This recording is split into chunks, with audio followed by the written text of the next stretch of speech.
बहुत बार जो लेडीज़ पहली बार माँ बने हैं, वो जब बच्चा को ब्रेस्ट फीड करना चालू करते हैं, तभी उनको समझ में आता है कि हमारा दूध कम आ रहा है, बच्चा को पेट नहीं भर रहा है और बच्चा बार-बार रो रहा है।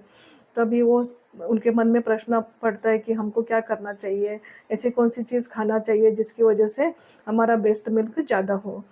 तो आज हम लोग इस वीडियो में इसके बारे में डिटेल में बात करेंगे। Hello, I am doctor Sunita Lodhaya, fertility and reproductive specialist and practising gynaecologist since 25 years से। पहली बात तो मिल्क प्रोडक्शन किस चीज़ के ऊपर डिपेंड होता है वो हम समझेंगे। मिल्क प्रोडक्शन बच्चा जब माँ का निप्पल मुँह में लेता है तो वो जो सक करना चालू करता है, उसकी बेबी के निप्पल के ऊपर कितनी पकड़ है, कितनी ज़ोर से पकड़ है, उसकी वजह से माँ के शरीर में एक तरह का सिग्नल जाता है, जिसकी वजह से उनके माँ के शरीर में प्रोलैक्टिन बोल के हार्मोन सीक्रेट होता है, जिसकी वजह से मिल्क प्रोडक्शन होता है। तो बच्चा का निप्पल के ऊपर कितना पकड़ है, बच्चा कैसे सक करता है, कितना टाइम सक करता है और कितना फ्रीक्वेंटली मदर बेबी को फीड करती है, उसके ऊपर मिल्क का प्रोडक्शन डिपेंड रहता है। दूसरी बात, अभी हम देखेंगे कि कौन-सा खाना खाना चाहिए, जो गैलेक्टोगॉग फूड बोलते हैं। ये जो फूड है इनको गैलेक्टोगॉग मतलब इनका खाने से मिल्क प्रोडक्शन बढ़ता है। सबसे पहली चीज़ मेथी, फेनुग्रीक। मेथी का दाना भी अवेलेबल है और मेथी की सब्जी, हरी सब्जी। तो हरी सब्जी मेथी की आप सब्जी बना के उसको खा सकते हैं।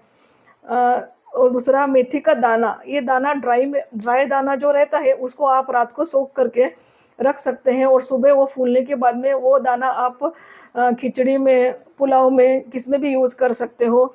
नहीं तो ये सूखा दाना आप छौंकते टाइम कढ़ी में, दाल में यूज़ कर सकते हो। नहीं तो मेथी के लड्डू भी बना सकते हो। तो ये मेथी कोई भी फॉर्म में, ड्राई फॉर्म में या फिर सोक के फॉर्म में आप खा सकते हो, उससे कुछ फ़र्क नहीं पड़ता है।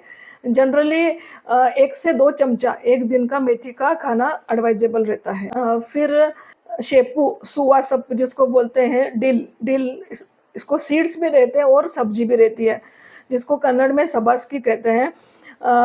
उसका आप सब्जी बना सकते हो, ग्रीन सब्जी बना सकते हो, नहीं तो ये सीड्स आप ऐसे भी खा सकते हो, भून के ऐसे भी खा सकते हो, जिसकी वजह से मिल्क की क्वांटिटी बढ़ेगी। तीसरा आता है अजवाइन। अजवाइन के सीड्स आप खाने में उपयोग कर सकते हो। अजवाइन के सीड्स आप रोटी में, जैसा चपाती का आटा गूंथते हैं उसके अंदर आप अजवाइन डाल के चपाती बना के दे सकते हो। नहीं तो फिर आप अजवाइन और मेथी और ये डिल, सबास के सुवा, इसका तीनों का सीड का काढ़ा बना के भी पीने को दे सकते हो।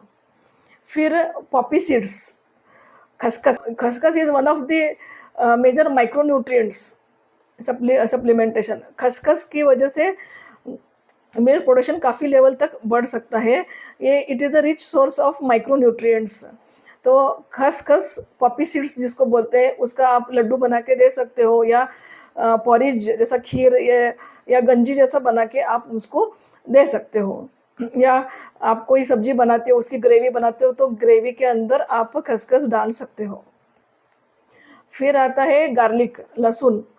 आप नॉर्मल सब्जी बनाओ, दाल बनाओ, जो भी है उसके अंदर गार्लिक का यूज़ करो, जितना नॉर्मली आप यूज़ करते हो उतना सफिशिएंट है। फिर मिल्क, लिक्विड्स जितना माँ ज़्यादा लेगी उतना मिल्क प्रोडक्शन बढ़ेगा, क्योंकि दूध के अंदर 70% से ज़्यादा पानी रहता है, इसलिए माँ को लिक्विड्स पदार्थ, तरल पदार्थ का उपयोग ज़्यादा करना चाहिए। काऊ का मिल्क, नहीं तो गाय का, नहीं तो भैंस का, जो भी दूध अवेलेबल है, रोज़ 1-1 ग्लास दिन में 3 बार पिए तो माँ का मिल्क का प्रोडक्शन अच्छा हो सकता है। Milk is also rich source of calcium, phosphorus and vitamins and minerals. Actually calcium की रिक्वायरमेंट लैक्टेशन के टाइम, जब माँ बच्चा को दूध पिलाना चालू करती है तभी उसकी रिक्वायरमेंट बढ़ती है, इसलिए मिल्क पीना बहुत ही इम्पॉर्टेंट और ज़रूरी हो जाता है। फिर नेक्स्ट आता है बाजरा। पुराने ज़माने से हमारे घर में जो बुजुर्ग लोग हैं वो कहते हैं कि बाजरा खाना चाहिए। बाजरा की आप खीर बना सकते हो, गंजी बना सकते हो, जिसकी वजह से मिल्क प्रोडक्शन बढ़ सकता है। फिर गोंद, गम, उसके लड्डू, गोंद के लड्डू खाने से कैलोरी भी ज़्यादा मिलेगी और गोंद में कैल्शियम, मैग्नीशियम ज़्यादा मात्रा में रहता है, जो माँ को ज़रूरी है। एनर्जी प्रोडक्शन, हीट प्रोडक्शन ज़्यादा होता है, जिसकी वजह से ये लड्डू विंटर में और रेनी सीजन में बहुत ज़्यादा यूज़फुल होते हैं। एनर्जी जो माँ को बच्चा को दूध पिलाते टाइम वैसे भी ज़्यादा लगती है, तो इसका ये गुड सोर्स है, इसलिए गोंद के लड्डू माँ को दे सकते हैं। फिर हलीम सीड्स, अड़वी बोलते हैं जिसको, उसकी खीर, उसका पॉरेज नहीं तो उसका गंजी जैसा बना के आप दे सकते हो। फिर मोरिंगा, ड्रमस्टिक, शेवग्या जिसको बोलते हैं शेवग्या के शेंगा, ड्रमस्टिक का अगर पत्ता, हरी पत्ती अगर अवेलेबल है तो उसकी आप सब्जी बना के खा सकते हो। अगर हरी पत्ती अवेलेबल नहीं है तो उसका ड्राई पाउडर मार्केट में मिलता है, वो पाउडर 1 चमचा रोज पानी के साथ मिला के पी सकते हो। तो ये नेचुरल फूड्स है, इनको गैलेक्टोकॉक फूड्स बोलते हैं, जिसकी वजह से मिल्क प्रोडक्शन बढ़ सकता है। फिर उसके साथ में ही आयुर्वेदिक दवाई जैसे कि शतावरी पाउडर जो बरसों से चली आ रही है, वो आप पानी में मिक्स करके दे सकते हो।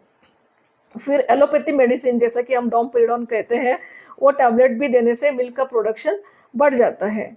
तो आज हमने इस वीडियो में डिलीवरी के बाद माँ का दूध कैसा ज़्यादा हुए, उसके लिए हमको क्या क्या खाना हमको खाना चाहिए जिसकी वजह से मिल्क प्रोडक्शन बढ़ेगा, उसके बारे में हमने देखा।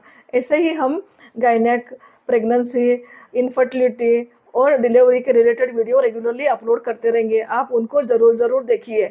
आपको अच्छे लगा तो आप लाइक, शेयर, सब्सक्राइब कीजिए। Thank you.